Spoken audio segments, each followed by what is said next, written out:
बन गए। चलिए, तो एक छूटा होगा, ये शायद ये वाला नहीं आया होगा। ये बना लिया आपने, बहुत बढ़िया। चलो बाकी सब लोग शांत रहो भाई। देखो अगर ये नहीं बना पाए हो तो इनको देखो, सेकंड थर्ड सब बताते हैं। It is time to recite the Ramayana now. एक हम ये बता रहे हैं और इसका जो 8th नंबर है ये आपको बनाना है, ठीक। इस तरीके का सेंटेंस दिया जाए, इसमें दो तरीके का होता है। एक होता है जब हमें फ्रेजल वर्ब दी जाती है, एक होता है जब हमें मेन वर्ब यानी इन्फिनिटिव से बनता है। टू और रिसाइट ये सब दिया जाता है। तो इसको किस तरीके से बनाएंगे? इट इज़ टाइम दिया गया, इसको ऐसे उतारेंगे, इट इज़ टाइम, और फिर फॉर लगाएंगे। देन इसके बाद जो ऑब्जेक्ट होता है उसको सब्जेक्ट बनाया जाता है, यानी रिसाइट के बाद में जो ऑब्जेक्ट दिया गया क्या? द रामायणा।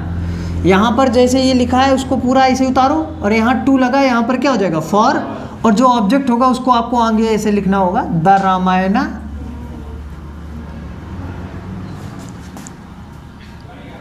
और फिर टू बी, और वर्ब की थर्ड फॉर्म, रिसाइट की थर्ड फॉर्म क्या हो जाएगी? और नाउ ऐसे ही रहेगा, ठीक। ये तुमको कुछ समझ में आया? देखिए कैसे। इट इज़ टाइम, टू जो होता है यहाँ पर क्या हो जाता है? For. It is time for the, और जो ऑब्जेक्ट होगा उसको आपको ऐसे लिखना होगा, और फिर टू बी और third form of main verb recited और नाउ। इसी के आधार पर आपको ये वाला बनाना है। बता सकते हो? देखो बताओ अच्छा कैसे बनेगा। इट इज़ टाइम फॉर, फिर ऑब्जेक्ट क्या है इसमें? The books. तो the books to be read रहेगी, READ रेड, और फिर नाउ ऐसे ही रहेगी। ये ऐसे ही बनेगा, ठीक है। इस तरीके के जितने भी होंगे वो सारे इसी तरीके से। चलिए नेक्स्ट है, what is he doing now? Question mark है, तो क्वेश्चन वर्ड से स्टार्ट, कोई दिक्कत नहीं, ये ऐसे ही रहेगा। जो क्वेश्चन वर्ड होता है उसको हम लोग ऐसा ही उतार लेंगे, ठीक है। फिर इसके बाद में हेल्पिंग वर्ब, यहाँ पर इसमें ऑब्जेक्ट नहीं है, ठीक। इसमें ऑब्जेक्ट नहीं है तो इसका क्या है? पैसिवाइज नहीं बनेगा। किसी ने बना लिया क्या? वह अब क्या कर रहा है? पूछ रहा, नहीं बनेगा, नहीं सॉरी, ठीक। चलिए अच्छा, जब क्या होता है आपको वन से स्टार्ट हो पैसिव, इसका दो रूल समझिएगा। तो उसका जो पजेसिव एडजेक्टिव होता है वो आपका वन से लगता है, पहली बात तो, यानी अपने के लिए। अगर यदि यहाँ पर ही होता है तो हिज आता है, सी होता है तो हर आता है, दे होता है तो दियर आता है। ये कभी आपने पढ़ा होगा शायद, ठीक। उसी तरीके से जब वन होता है तो उसके साथ अपने की इंग्लिश वन से लगती है, पहली बात तो ये। पेपर में इसका करेक्ट सेंटेंस बहुत पूछा जाता है तो वहाँ पर वो वंस नहीं देते हुए यहाँ पे या तो दियर लिख देंगे या फिर हिज लिखें। सबसे ज़्यादा हिज लिखा होता है, ठीक, हिज लिखा होता है। तो जब उसको करेक्ट तुम कर रहे होगे तो वन के स्थान पर उसका जो केस होता है वो वंस वाला ऐसे लिखा जाएगा जैसे लिखा है, ये भी याद रखिएगा, ठीक। वन एपोस्ट्रोफी फिर एस, ठीक, ये फॉर्मेशन इस तरीके से इसको लिखना, पहली बात। दूसरी बात, जब इसका पैसिव वॉइस हम लोग बनाते तो एक काम किया जाता, वो क्या? जब आप कभी छोटे रहोगे यानी 10th वगैरह में, तो आपको किसी टीचर ने पढ़ाया होगा कि इंग्लिश में जब एवरीवन, नो वन, एनीबडी ये सब दिया जाता है तो इनको बाय के साथ में नहीं जोड़ा जाता जब पैसिव वॉइस बनाते हैं, और उसको छोड़ दिया जाता है। जैसे नो वन से स्टार्ट है या एवरीवन, एवरीबडी कुछ है तो बाय एवरीवन, उसको क्या कर देंगे? छोड़ देंगे।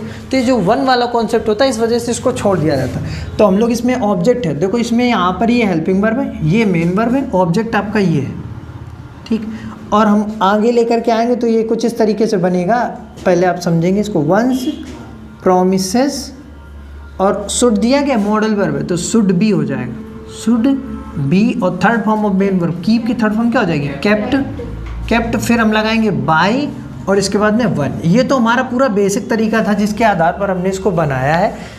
फिर ये कहा जाता है कि जब by everyone, no one, anybody और एनीवन कुछ भी नहीं लगता तो बाय वन भी नहीं लगना चाहिए, तो हम इसको क्या कर देंगे? हटा देंगे। जब हमने ये हटा दिया तो एक चीज़ और हटाई जाती, क्या?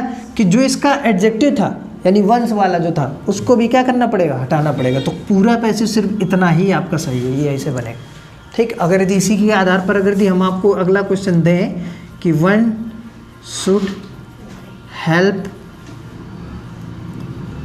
वंस ब्रदर, तो इसका पैसिव वॉइस आपको इसी के आधार पे बनाना है। सबसे पहले क्या है?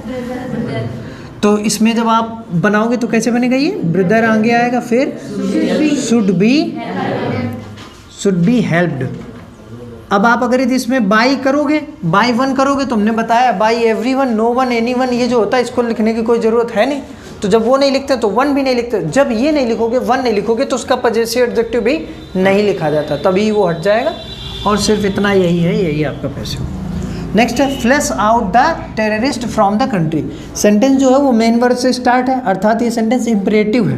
फ्लश आउट बाहर फेंक दो, द टेररिस्ट आतंकियों को फ्रॉम द कंट्री देश के बाहर फेंक दो। तो इसका पैसिव वॉइस आप दो तरीके से बना सकते हैं, यदि इसमें ऑब्जेक्ट है तो। ऑब्जेक्ट है इसमें, देखो क्या है बताइए, द टेररिस्ट। ठीक, अगर यदि वैसे नहीं बनाना तो आपको यू आर ऑर्डर्ड करके बनाया जा सकता है ना, you are commanded, you are commanded to flush out, to flush out. अरे यहाँ पे आप ऑर्डर्ड लगाते हो ना, तो ऑर्डर्ड लगा लो, अगर नहीं पता है तो ऑर्डर्ड भी चल जाएगा, ठीक है, ऑर्डर्ड नहीं, अगर कमांडेड तो you are ordered to flush out. बाकी पूरे सेंटेंस को ऐसे ही लिख देंगे, पैसिव वॉइस बन जाएगा। बहुत आसान तरीके से यही वाला बनाने की कोशिश करें, ऑब्जेक्ट के चक्कर में ना पड़े। यदि आपको बनाना है लेट से तो भी बन जाएगा, लेट द टेररिस्ट, फिर क्या है, to be flushed out from the country. Next है डू इट नाउ, इसका कैसे बनेगा, let it to be done now. To भी लगता है कि सिर्फ बी लगता है, पक्का? अरे चलिए, या फिर आप इसको ऐसे बना लेते हैं, हमारे हिसाब से तो यही बनाओ कि you are ordered to do it now. Where have you kept your books,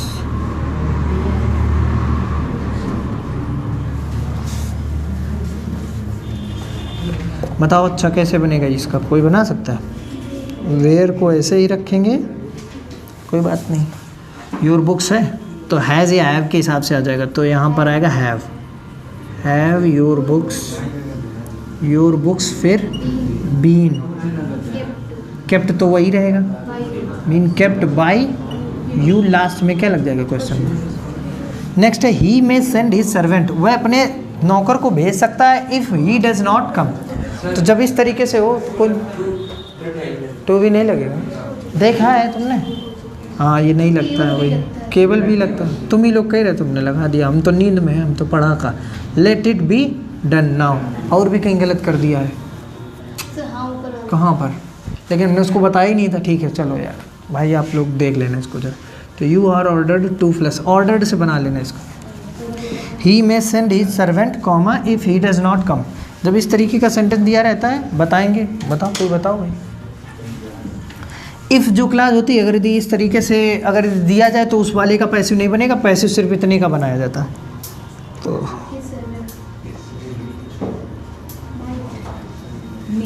नहीं, मे बी वो तो नरेशन में होता है। May be sent by him comma, बाकी पूरा सेंटेंस जैसे लिखा था ये वाला इफ़ वाला, उसका पैसिव नहीं बनेगा, वो ऐसे उतार दो। ये बन ही चुका, चलो नोट कर लो।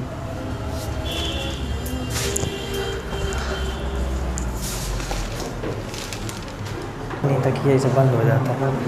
वीडियोस को कंबाइन किया करते थे पहले, जब हमें नहीं पता था।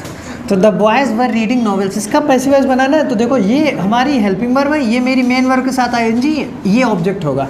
तो इस ऑब्जेक्ट को क्या करना है, आगे लिखना है नॉवेल्स। और वॉज वर हो तो वही रहता है, वर रहेगा क्योंकि ये प्लूरल है तो वर रहेगा, और बीइंग लगता है, बीइंग। फिर बीइंग के बाद में क्या लगेगा, रीड की थर्ड फॉर्म क्या होती है, रेड, फिर बाय द बॉयज़।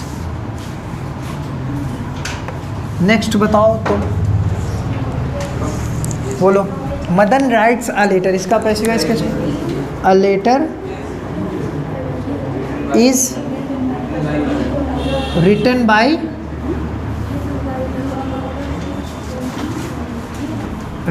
फिर क्या है, मदन।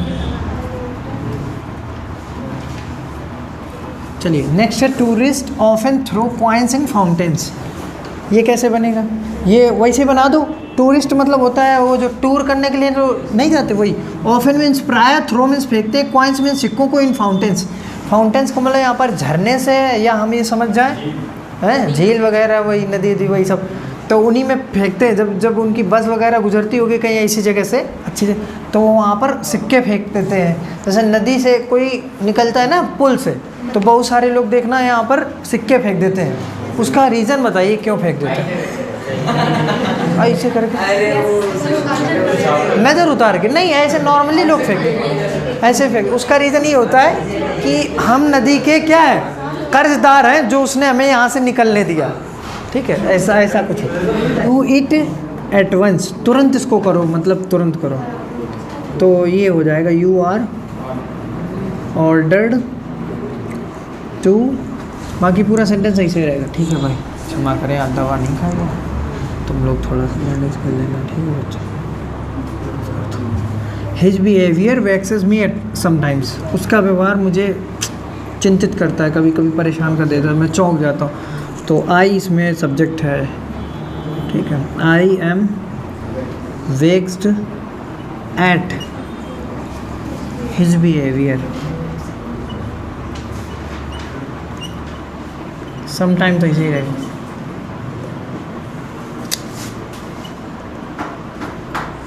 ठीक है, मेहनत कर लेना। चलिए, his behaviour astonished them, they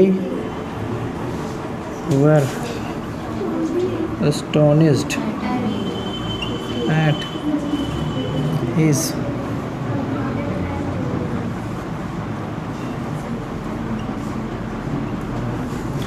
he decided to sell his house.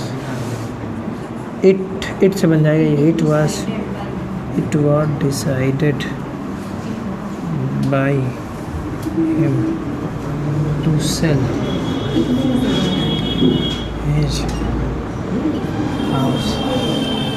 Next है who teaches you English, by whom are you taught English,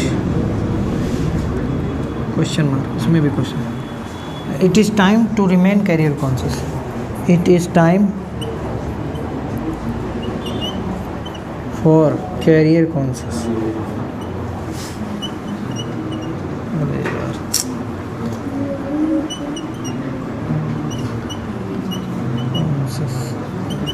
to be